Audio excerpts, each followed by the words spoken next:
Hello दोस्तों, आपका बहुत बहुत बहुत स्वागत है जीएसटी के इस मास्टर क्लास में। और ये एक इंट्रोडक्टरी सेशन है, ये एक कॉमन सेशन होने जा रहा है। मैं चाहूँगा कि इससे आपके एक बेसिक कॉन्सेप्ट क्लियर होंगे कि टैक्सेशन होता क्या है और बेसिकली कैसे इवेलुएट होता है और क्या चीज़ें अपने को इसमें लगती हैं। तो this is the foundation video है और ये थोड़ा सा एकदम कोर बेसिक नॉलेज इसमें दिया जा रहा है। खास तौर से जो नॉन कॉमर्स स्टूडेंट हैं उनके लिए ये सेशन बहुत ही इंपॉर्टेंट है कि भाई आप पहले टैक्सेशन को समझिए कि टैक्स स्ट्रक्चर क्या होता है। और ये सभी के लिए है कि भाई आप पहले अपना फाउंडेशन क्लियर कीजिए, टैक्स के मैकेनिज्म को समझिए और साथ ही साथ ये चीजें आपको देखनी है कि बेसिकली टैक्स होता क्या है, इसमें कंज्यूमर का क्या रोल रहता है, गवर्नमेंट का क्या रोल रहता है, एक व्यापारी जो है, बिजनेस पर्सन है, बिजनेस पर्सन, उसका क्या रोल रहता है। ये सारी चीजें हम देखने जा रहे हैं। तो चलिए दोस्तों, बिना किसी देरी किए शुरू करते हैं। आपका अगेन बहुत बहुत बहुत स्वागत है। मेरा नाम चेतन गुप्ता है, मैं एक टैली एंड जीएसटी एक्सपर्ट हूं और आपको इस सेशन में टैक्सेशन के बारे में जानकारी देने जा रहा हूं। What is tax? टैक्स होता क्या है? A tax is the compulsory financial charges or some other type of levy imposed upon the taxpayer by a government organization in order to fund government spending of various public expenditure। देखिए दोस्तों, एकदम simple सी चीज है कि भैया हम governing body हैं और गवर्नमेंट को हम क्या करते हैं, सेलेक्ट करते हैं। बट गवर्नमेंट हमको फैसिलिटीज कैसे प्रोवाइड कराएगी? ये बरसों पुरानी प्रथा चली आ रही है, उसको आप लगान बोल सकते हो, आज के डेट में टैक्स बोल सकते हैं कि भाई गवर्नमेंट अपने आपके डेवलपमेंट के लिए या अपने इंफ्रास्ट्रक्चर को चलाने के लिए आपसे क्या लेती है? टैक्स लेती है और उसके अगेंस्ट में आपको बहुत सारी डेवलपमेंट और सुविधाएं आपको प्रोवाइड कराती हैं। That is the simple thing. एक बार और अपन चीजों को देखते हैं। सबसे इंपॉर्टेंट चीज आपकी गवर्नमेंट है और पब्लिक है। गवर्नमेंट और पब्लिक इनका रिलेशन है, पब्लिक मिलके गवर्नमेंट सेलेक्ट करती है और गवर्निंग बॉडी का काम ये रहता है कि वो पब्लिक को सर्व करे। इट्स अ वाइस वर्सा चीजें हैं कि दोनों एक दूसरे पे डिपेंडेंट हैं। अब बात आती है कि भाई इसके लिए क्या करती है गवर्नमेंट? बोलती है कि भाई आप मुझे टैक्स दीजिए। टैक्स क्या होता है वही चीज अपन समझने के लिए यहाँ पे आए हुए हैं कि भाई टैक्स पब्लिक पे लगाया जाता है, जो क्या करती है गवर्नमेंट कलेक्ट करती है। और गवर्नमेंट कलेक्शन पे उसके अगेंस्ट में गवर्नमेंट क्या प्रोवाइड कराती है? डेवलपमेंट और इंफ्रास्ट्रक्चर प्रोवाइड कराती है। ये एक सिंपल सा मैकेनिज्म है, सिंपल सा साइकिल है। तो होप आप समझ पाए होंगे। इसको अपन आगे बढ़ते हैं कि देखिए दोस्तों, होता क्या है टाइप ऑफ टैक्सेस। कि भाई अब हमने बात तो कर ली कि भाई टैक्सेस होते क्या हैं, ये गवर्नमेंट हम पे लगाती है। अब टाइप ऑफ टैक्सेस की यदि बात करें तो दो टाइप के टैक्स हैं। सबसे पहला है डायरेक्ट टैक्सेस और दूसरा है आपका इनडायरेक्ट टैक्सेस। तो डायरेक्ट टैक्सेस अपन मीनिंग के पॉइंट ऑफ व्यू से समझते हैं कि tax levied on a personal income and wealth, that is called a direct tax. भाई देखिए, आप एक कंज्यूमर हैं, आप एक पर्सन हैं, आप एक देश के नागरिक हैं, तो आपकी पर्सनल पर्सनल इनकम और वेल्थ पे जो टैक्स लगेगा वो क्या कहलाएगा? डायरेक्ट टैक्स कहलाता है। इसी में मैं एग्जांपल दे दूं आपको कि इनकम टैक्स हो गया कि वो आपके इनकम के अकॉर्डिंगली लगेगा, तो वो आपका डायरेक्ट टैक्स हो गया। इसका मतलब ये नहीं है कि भाई डायरेक्टली चीजें हैं जो है वहां पे मैनेज होगी, बट ये है कि आपको डायरेक्टली आपके नाम से टैक्स क्या होगा? गवर्नमेंट में जमा होगा।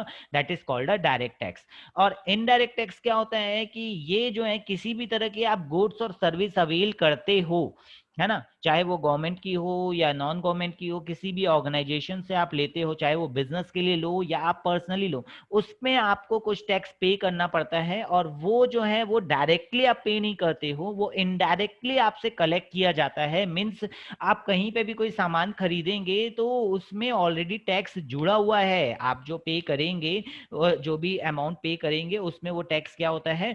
जुड़ा हुआ रहता है। तो वो टैक्स आपके नाम से नहीं पे होता है, वो इनडायरेक्टली आप पे लगाया जाता है। लेविट का मतलब जो है, लीव्ड का मतलब है कि लगाया जाता है। तो डायरेक्ट टैक्स जो है वो डायरेक्टली आपकी पर्सनल इनकम और वेल्थ पे लगता है, वो आपका डायरेक्ट टैक्स कहलाता है। और इनडायरेक्ट टैक्स क्या होता है? जो कि किसी भी तरह के गुड्स और सर्विसेज पे हैं, वो आप यदि आप अवेल करते हैं तो उसमें मैकेनिज्म पे आपको क्या करना पड़ता है? टैक्स देना पड़ता है।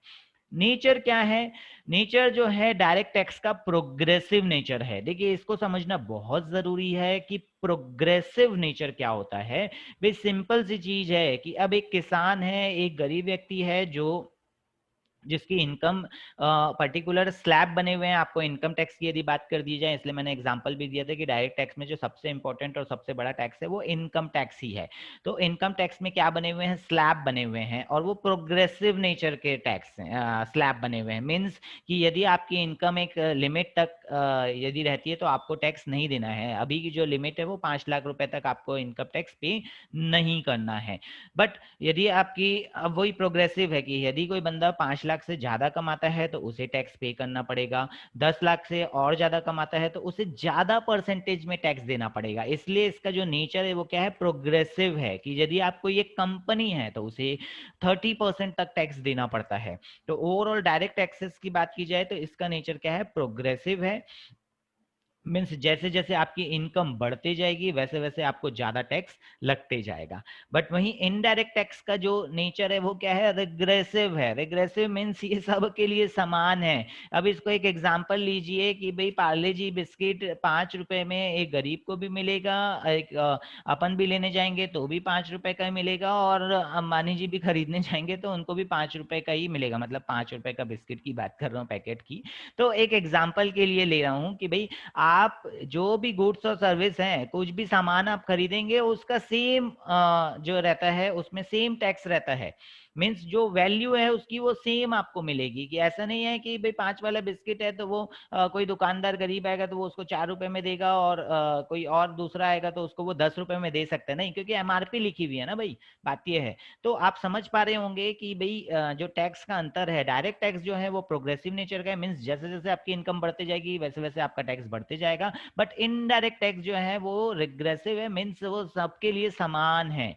तो होप आप समझ पाए होंगे डायरेक्ट टैक्सेस और इनडायरेक्ट टैक्स को। अब अपन आगे बढ़ते हैं कि कंपोनेंट क्या है टैक्स के, कि ये टैक्स लगता कैसे है, कैसे ये काम करता है। तो भाई एक सेलर होगा जो क्या करेगा? सामान को सेल करेगा। एक बायर होगा जो उस सामान को क्या करेगा? खरीदेगा। जैसे इसमें अपन एक एग्जांपल ले सकते हैं कि एक मैन्युफैक्चरर होगा कि भाई जो मैन्युफैक्चरिंग करके सामान बनाएगा और वो बेचेगा। किसको? जो रिटेलर है उसको बेचेगा।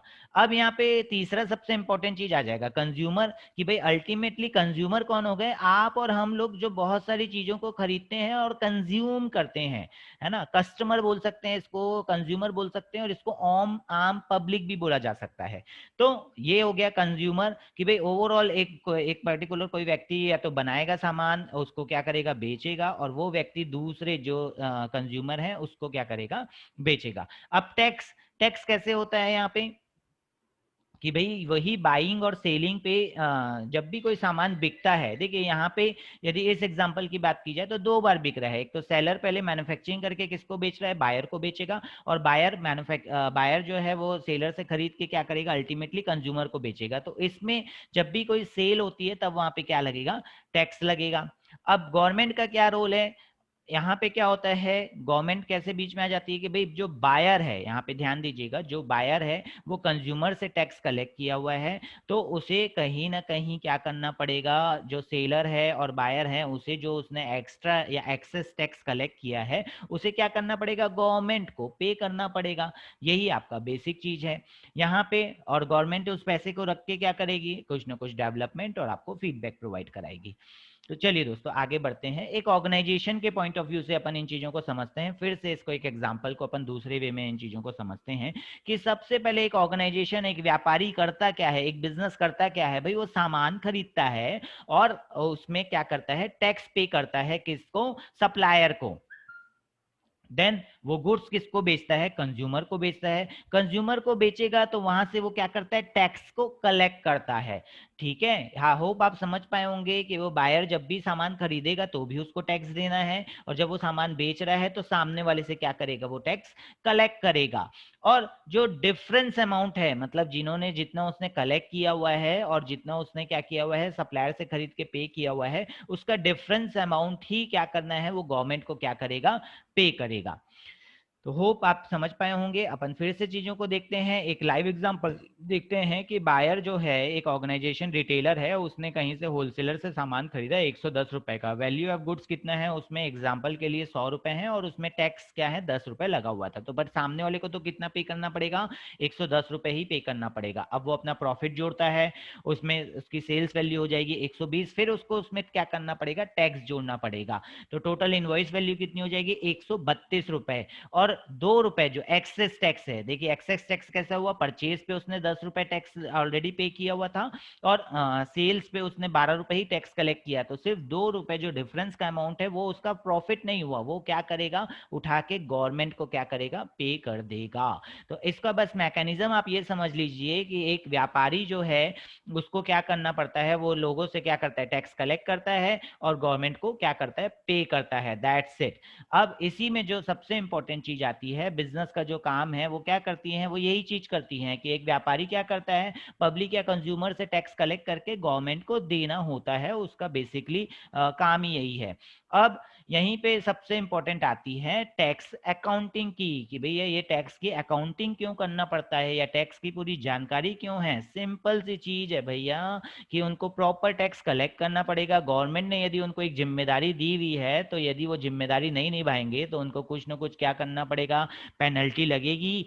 तो ओवरऑल जो टैक्स अकाउंटिंग है, ये जो पूरा कोर्स हम पढ़ने जा रहे हैं, समझने जा रहे हैं, उसमें क्या हम ये देखेंगे कि एक व्यापारी को किन किन नियमों का पालन करना पड़ेगा, कैसे यदि वो चीजें नहीं करेगा तो उसको पेनल्टी लग सकती है ना। और ये जो टैक्स की कैलकुलेशन होती है वो क्या होती है, मंथली या क्वार्टरली बेसिस पे होती है। और पेनल्टी को अवॉइड करने के लिए उन्हें प्रॉपर एक टाइम फ्रेम दिया हुआ है कि भाई इस टाइम फ्रेम पे आपको क्या करना है, रिटर्न फाइल करना ही है ना, नहीं तो आपको क्या लगेगी, पेनल्टी लगेगी। और अपन आगे देखते हैं आगे क्या क्या कंपोनेंट होंगे। होप आप समझ गए होंगे कि ये इतनी अकाउंटिंग किसको करनी पड़ती है, व्यापारी को करनी पड़ती है। दूसरी सबसे इंपॉर्टेंट चीज की सम इंपॉर्टेंट वोकेबुलरी जो अपने को देखना है, समझना है कि भाई आप अभी तक समझ ही गए होंगे मंथली रिटर्न। एक मैं बात करना चाहूंगा मंथली रिटर्न, जो प्रीवियस स्लाइड में अपन ने देखा कि भाई उसे रिटर्न फाइल करना पड़ता है।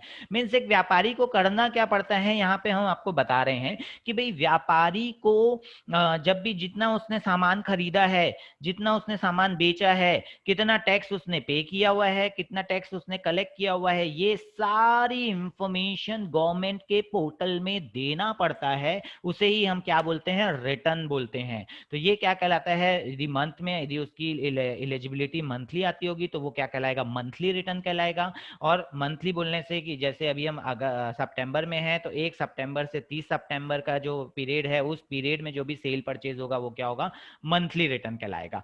तो वैसे ही यदि उनके जो है क्वार्टरली रिटर्न एक होते हैं। क्वार्टरली मीन्स कि एक पूरे क्वार्टर में, क्वार्टर बोलने से क्या होता है, हमारा जो फाइनेंशियल ईयर है वो क्या होता है, 1 अप्रैल से स्टार्ट होता है और 31 मार्च को कंप्लीट होता है। तो इसमें 4 क्वार्टर आपको मिलते हैं, Q1 अप्रैल मई जून, जुलाई अगस्त सितंबर Q2, अक्टूबर नवंबर दिसंबर Q3 और JFM जनवरी फरवरी मार्च Q4। तो ये हो गया आपका quarterly return. Then input tax क्या होता है, जब कोई व्यापारी कोई सामान खरीदता है तो उस पे भी उसको टैक्स लगाना पड़ता है। जो भी वो टैक्स पे करता है वो उसका क्या हो जाता है, इनपुट टैक्स हो जाता है। आउटपुट टैक्स क्या होता है, जब कोई व्यापारी कोई सामान बेचता है और उससे वो क्या करता है, कोई टैक्स कलेक्ट करता है तो वो क्या कहलाता है, आउटपुट टैक्स कहलाता है। टैक्स पेबल एक सिंपल सा फॉर्मूला है कि भाई जितना उसने टैक्स कलेक्ट किया हुआ है उसमें से यदि वो इनपुट को माइनस कर देगा, जो बचेगा वो टैक्स पेबल कहलाएगा। देन इंटरेस्ट ऑन टैक्स की, यदि आप टाइमली, जो अपन ने अब वही बात कर रहे हैं कि यदि आप टाइमली पे नहीं करते हैं टैक्स को तो आपको उस टैक्स पे इंटरेस्ट भी देना पड़ता है एक टाइम लिमिट के बाद। कि गवर्नमेंट यही बोलती है कि भाई यदि, इसीलिए आपको ये जिम्मेदारी दी हुई है, तो भाई यदि आप जिम्मेदारी नहीं निभाओगे तो आपको क्या लगेगा, इंटरेस्ट। तो एक इंटरेस्ट चीज भी होती है। एक होता है लेट फाइलिंग फीस की, जो अपन ने रिटर्न की बात की हुई थी कि ये मंथली रिटर्न यदि आप टाइमली फाइल नहीं करते हो, टैक्स तो अलग चीज है, टैक्स नहीं पटाओगे तो भाई ऑटोमेटिकली आपको इंटरेस्ट लगेगा। बट यदि आप टाइमली रिटर्न भी फाइल नहीं करोगे तो आपको क्या लगेगा, लेट फाइलिंग फीस भी लग सकती है। और साथ ही साथ यदि आप बहुत ज़्यादा घपलाबाजी करते हो या बहुत ज़्यादा चीज़ें नहीं हो पाती हैं, गवर्नमेंट को सेटिस्फाई नहीं कर पाते हो, तो गवर्नमेंट के पास अधिकार रहता है कि वो आपको पेनल्टी भी लगा सके।